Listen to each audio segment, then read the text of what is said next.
To go across to our managing editor Vinay Tiwari, who's getting us further details here on the firewall breaches. Yes, Vinay, please go ahead on that.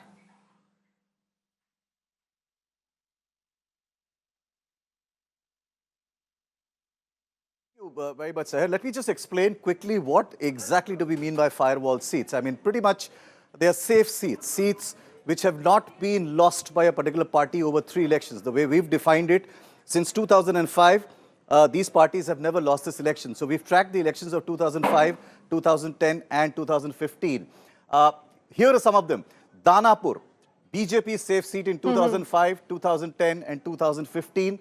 This time the RJD is leading with a vote share of 61.15%. So that's your first breach, so to speak, because this has been a citadel of the BJP. Danapur seat thrice won by the BJP, but this time the RJD is in lead. Then comes Jokihat, again a JDU citadel, 2005, 10 and 15. The JDU has won this seat, but in 2020, in this election, the AIMIM is leading, and that's actually a big talking point this election, which we are very eagerly waiting for later in the evening, because it's a big question mark on whether AIMIM ended up damaging a lot of the prospects of the Mahaghatbandhan. Simri Bakhtiarpur, again a JDU citadel. They've never lost that seat since 2005. But this time, the Vikashshil Insan Party, the party led by Mukesh Sahni, a maverick, a man who was actually a set designer in Bollywood, has done a lot of Salman Khan films in Bollywood, in Film City, Goregaon, not very far from here, has actually now taken away this seat, one of the 5 seats that they're currently leading in. So that's another interesting story developing. Sultanganj, another JDU stronghold, which they've never lost for the last 3 elections. But this time, the Congress is leading it, a party that is not doing as well as possibly they would have expected, currently standing at only 20 seats with a strike rate that's reduced dramatically over the last elections. But this particular seat, they seem to have upstaged the JDU. Nathnagar, again a JDU citadel. Remember, the JDU's performance has actually declined over the last year, so there are a lot of JDU safe seats. This time, the RJD seems to be winning that seat. At least they lead the lead till now, 37.65% vote share of all the votes counted so far. Let's go to the next seat, and that is Jamalpur. Very important seat, something we've been talking about all through the day. JDU stronghold, never lost that seat in the last 15 years. Congress has again, so far, breached that particular citadel and are leading with over 39% of the vote share. So that's another citadel which the JDU's breached. And remember, the decline of the JDU in this election is one of the big talking points. Bisfi, an RJD stronghold, they've never lost it in the last 3 elections. BJP has actually upstaged them with over 47.16% vote. So that seems to be a significant lead they've had so far.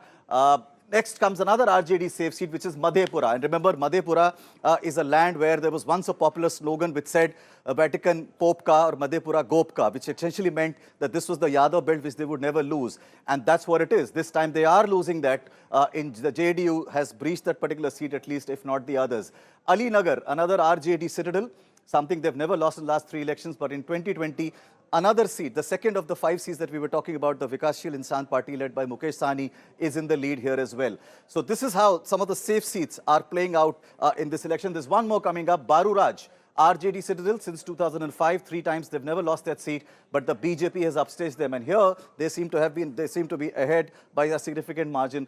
50.87% is the vote share for the BJP. So clearly, this is a bit, we're trying to explain to you how there has been a bit of a topsy-turvy result from, as what we saw the exit pollsters telling us, where they kind of predicted the MGB way ahead of the National Democratic Alliance. But clearly, the NDA seems to be in a fairly comfortable situation at the halfway mark on the counting, Sahir. Right. Vinay, this is a very interesting categorization in how you've explained these seats and how they voted and behaved this election season here. Are we also beginning to understand on why this has happened? Traditional strongholds have changed this election.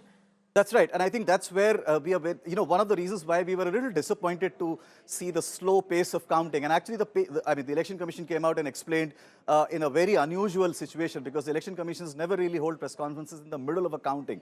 But I think this time they felt compelled, because they were trying to tell us that the counting per se is not slow, but because of the COVID, the pandemic, the number of polling stations has gone up, and hence there are more counting EVM machines to count, and hence it appears slower. one of the reasons why we were eager to get the detail is that only when you get a large number of the vote share in, does it become easier to explain on why these citadels have been breached. Because remember, a lot of the breaching happens because of the way in which alliances put up candidates.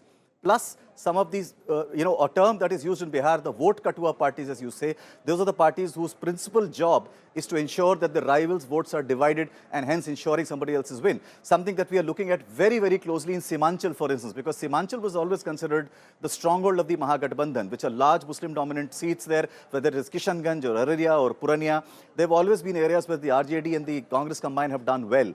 But this time, the situation seems to have totally reversed. It's actually the NDA that is in a huge lead as of now in the Simanchal. And in fact, in the larger sense of the analysis of the phases, it seems that it is Simanchal that has turned the tide for the NDA. And we believe that it could well be happening because of the presence of the AIMIM and, of course, the BSP and the, the Kushwaha factor that exists in that part of the world. So it's quite possible that they damaged the RJD and the Congress's vote bank there and hence allowed the NDA to actually sneak in a victory there. That is possibly one reason why you see Seher, the some citadels have been breached. Remember, the NDA had its own vote katua party in LJP because they were heavily campaigning against the JDU and would have damaged their prospects to some extent in at least 5 to 10 seats is our estimates.